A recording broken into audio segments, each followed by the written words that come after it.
my master's project, I got to do a project on disability, which was so exciting. I have lots of disabilities.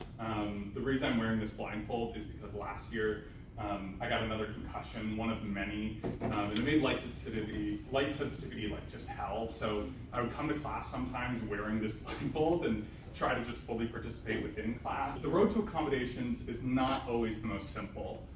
This graphic that I have here is displaying the process of getting an accommodation through official means, through the accommodations office. Me talking about practitioners and what practitioners outside of the office that accommodates students can do.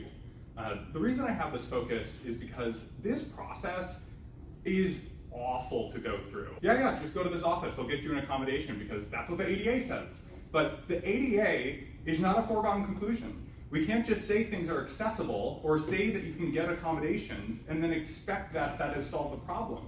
There's a much longer process. You can see many points at which you can drop off this process. There's just this incredibly tragic filtering where massive sections of the people going through the process just do not get the accommodation. Higher education, by default, is inaccessible.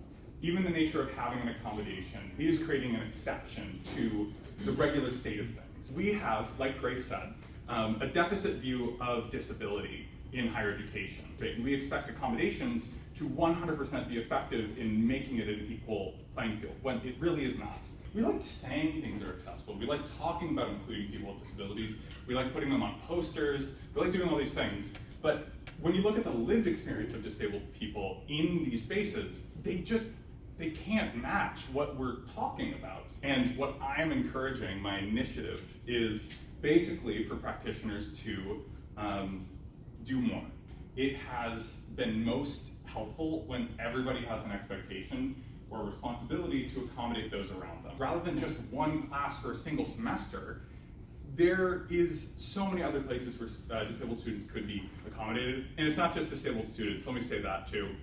One of the major clarifications I did for my project was that disability, as we consider it, we often consider disability in higher education as just student focused, when disabled people exist everywhere. Because if you just try to go out, like you get really hopped up and like, oh, I want to help disabled people, you can make a lot of assumptions about what help they need. Just start learning, just take your time to attend some conferences, I don't know, read something. Be a lot more open to having lines of dialogue with disabled people about their disabilities. So often when somebody brings up a disability in higher education, it's immediately, hey, have you gone to this office that is supposed to help you? But that's pretty much it. Thank you.